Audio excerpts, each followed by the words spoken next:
My wife and her family blew up at me because I refused to let them name our son after her late brother. He was a loser who ruined the lives of everyone around him.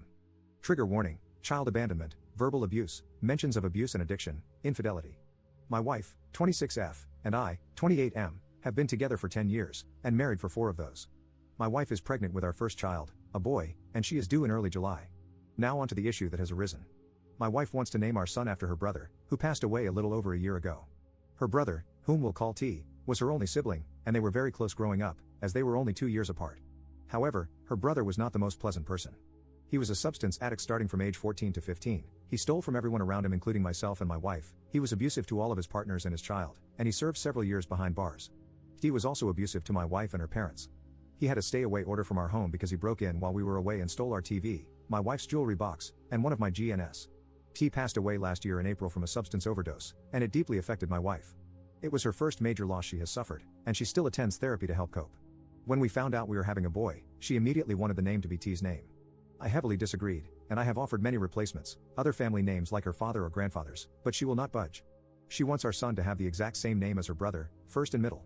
She has even gone as far as to say that if we name him something else, she will have it changed, or only call him by T. My final straw was when my wife ordered a blanket with T's name sewn into it for our son. I blew up and told her I was not naming our child after a substance addict who took advantage of everyone around him. My wife blew up at me, she screamed at me to leave, threatened to call the police if I didn't, and called me a piece of crap for talking about her late brother like he was trash. I did leave. I told her I would attempt to speak to her again about this once we had both calmed down, and I apologized for speaking about T in a negative way. I'm getting calls nonstop from her family, calling me names for speaking about T and not wanting to honor him by naming our son after him. My family is on my side, her family is on her side, and my friends are split on the matter. So, am I a massive jerk for not wanting this name for our child? Update 1. Hello, internet humans. Not sure if any of you remember my first post a few months back, but I just logged on and saw I had a few messages, so I figured I would post an update. So, if you recall from my first post, my wife and I were expecting a baby boy in early July, and our conflict was occurring over my wife wanting to name our son after her late brother. We got into a huge fight, some names were called, and threats were made, which led me to this subreddit to ask for advice and opinions from internet strangers. Well, a week after the post, I sat down with my wife, and we had a very long and difficult conversation. She broke down and admitted she was struggling more than she let on with the loss of her brother, and she told me she felt uncomfortable talking to me about it due to my feelings towards him and how he lived his life. I was devastated, to say the least. I have never felt like such a horrible partner. I was selfish, I failed to see him as anything more than his mistakes, and I failed to support my wife through his passing. It was a long talk with lots of tears, and we both agreed to be more open in the future and less judgmental. We started attending therapy together less than 2 weeks after that, and we have been going ever since once a week. It was rough at first, but it has helped tremendously in dealing with the bumps in the road of marriage. As for our son, we came to an agreement on a name after lots of long discussions, a first name we both adored and her brother's middle name, just spelled differently. It was a good compromise for both of us, and it was my son's own name that no one before him had carried. We were both happy.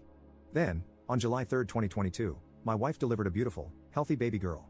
To say that we were shocked would be an understatement. My daughter came home the next day, and since then I have still been in awe of how we created something so perfect. We didn't figure out a name until she was a week old, but I am happy to share that Eleanor Shea is what we came up with. We are still adjusting to life with an infant, but so far it has been nothing short of amazing. Thank you for your past advice, internet friends and strangers. Update 2. Op posting in r/infidelity 1 year after the last update. I'm just here to vent my frustrations and scream into the void about my current situation. I can't talk to anyone in my personal life about this. My wife is cheating on me, she has been for the past 2 months. I just don't understand. I don't even know where to start to begin to understand. We have a beautiful home, stable careers, we're not financially struggling, no substance abuse, and we attend therapy together. Our daughter is healthy, perfect. Our 6-year wedding anniversary is 3 months from tomorrow. We've been together for 11 years. I have spent the last 2 days examining everything about us under a microscope, trying to find when it went wrong. Where did I go wrong? When did she become unhappy? When did this life, our life, become unsatisfactory for her? For her to step outside of our marriage with some random guy she met on Facebook? For her to throw our family away? I just don't understand. I found out on Monday, completely by chance. My daughter's tablet was out of charge, so I grabbed my wife's iPad so she could watch her nighttime videos and go to sleep. My wife isn't home right now, she's on a trip and won't be back for another 4 days.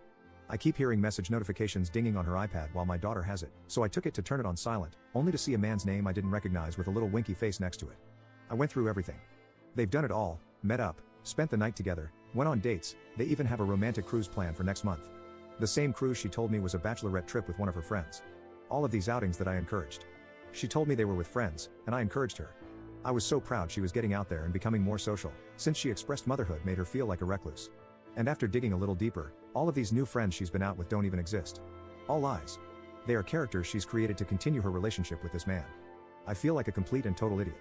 I never second-guessed a lie she fed me. I gave her my 100% trust. We've been doing couples therapy for a year, we communicate, we go on dates, we give each other gifts, our bedroom life was great. I never, not even for a second, would have suspected this. I don't know how to confront her with this. I don't want this. I don't want to split up our home. But I know that this isn't something therapy can fix. I know myself well enough to know I'll never be able to trust her again. Do I just let go? Let her go be with this man who clearly makes her happier than I can? My entire existence is intertwined with her. How do I even begin to untangle that and separate? I have 4 more days to sit and overthink this. I genuinely don't know what to do. Update 3. I posted here almost a month ago, venting my frustrations about discovering my wife's affair, and I received a magnitude of comments and messages filled with advice and kind words. For that, I thank everyone who took the time to comment or write to me, and I'm sorry for anyone who related to my situation. I'm here with somewhat of an update, but mostly more venting. My life is upside down, and it feels good to get it all out somewhere. After making my post, I took the advice of everyone and gathered up all evidence and contacted lawyers in my area. I found a really great one and went ahead and started on divorce papers before my wife got home.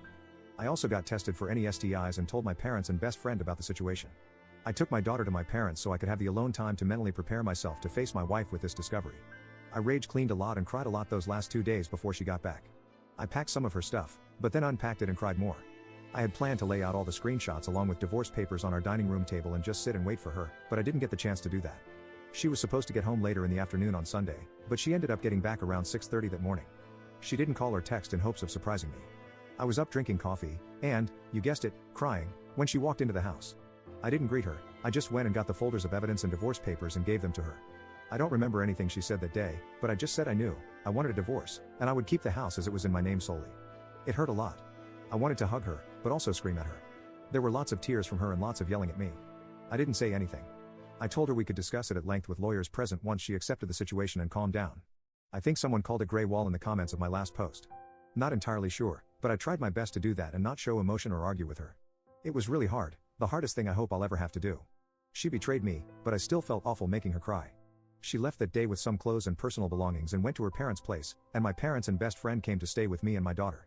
I had my lawyer arrange a meeting between us to discuss custody, belongings, money, and everything else that following Tuesday. Well, Monday I got a call from my clinic to come in to review results of STI tests, and as it turns out, her parting gift to me is HSV 2. I cannot describe in words how angry, sad, and shattered I am. I'm still accepting it, I don't think I have yet, but I'm working on it. I know it's common, very common, and it's not going to unalive me, but it doesn't make it blow any less. I joined a support group on Facebook, those people are great. Going into Tuesday with that knowledge was awful. I felt so much shame bringing that up in front of not only her but both of our lawyers. I knew if I tried to discuss it with her privately, it wouldn't go well, not with the amount of anger and sadness I had in my system. She never apologized, she was a different person that day. I felt like I was looking into the eyes of a complete stranger, no emotion whatsoever. Divorce-wise, everything is cut and dry. We separated finances, the house is mine, we are just waiting the 90 days for it to finalize. There were no objections on her end but one, she wants to terminate her parental rights over our daughter. She doesn't want her anymore. Our daughter, our baby. I was f***ing blindsided. I'm still blindsided. My daughter is 1, but she loves her mama. Mama was her first word. She's only 1. It's been 3 weeks, and the pain I have felt, the pain for my daughter, for my family, has been indescribable. I don't know who she is anymore. I don't know what changed or when it changed, but it terrifies me. I feel like my entire life was pulled out from under me. I haven't talked to her, per lawyer's advice and my own fear of what I would say. She hasn't seen our daughter, she told me that day she didn't want to. She didn't want any pictures from our home, any memories. Just her clothes and electronics. I don't understand any of it, and I don't think I ever will. We have to go to court for her petition to terminate rights, and I don't want to look at her. I just can't accept this as reality right now, not after everything. I'm trying as hard as I possibly can to keep a positive outlook on everything and be strong for my family and my baby, but this has been so hard. I hope a year from now I can look back and say I survived that, but right now it feels impossible to even see next week. I'm not suicidal, so don't take it as that. I'm just emotionally, mentally, and physically demolished. Absolutely demolished. Update 4. Hi there, to anyone who has messaged me and to all the people who have left loads of comments regarding my past venting on this account, apologies first off. I genuinely kinda forgot I had it.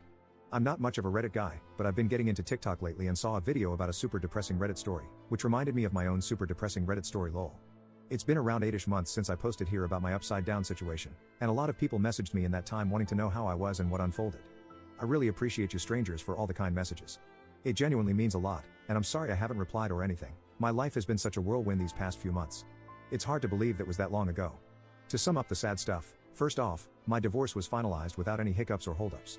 I'm still in the works of trying to sell our old house, but in the meantime, we moved to a new state. My ex is still in the process of petitioning for termination of parental rights. I've only seen her 3 times since moving, and it has been to fly out for court. I was granted temporary full custody in the process, per her request and suggestion, and she was not mandated any visitation and has denied any offer of it. She has not seen my daughter in 7 months, she has requested not to. I don't know what else she's been up to or if she is still with her boyfriend or not. Since the divorce, it has been in the best interest of my mental health to keep the contact as minimal as possible, and she has done the same. I have offered many chances for her to visit with my daughter, whether it be via video call or flying out, and before we moved, I asked weekly, but it was always a no. Her parents still video call with my daughter, and we're hoping they can fly out over the summer and spend some time with her. They've been cut off by my ex as well. I'm not sure what changed, but I can't change it back, and I am accepting it mostly. I wish her well in all future endeavors. Now for the happy stuff that has happened. Firstly, I am a proud Arizonan now. I never saw myself moving here, but we have loved it so far. My parents packed up and came with us, and I don't think I've ever seen them so happy. My daughter is doing amazing. She will be 2 years old in July, and she is the smartest, funniest toddler I've ever met. She knows her ABCs, can count to 20 without help, loves animals and bugs especially. She thinks farts and a cow mooing are the definition of comedy, and she doesn't know, but she has been my biggest motivator to heal from this whole ordeal and be my best self. Like I genuinely don't know how I helped make such an awesome kid. The more her personality grows, the more in awe I am of just how cool she is. I could talk for days about her, so I'll cap it here before this ends up being a Harry Potter length post lol.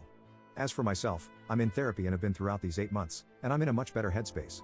I'm working on getting back on top of my health as I did put on about 30 stress pounds. I'll get there eventually, but I'm not sweating it too much. I have not dated or tried to, I don't think I will anytime soon.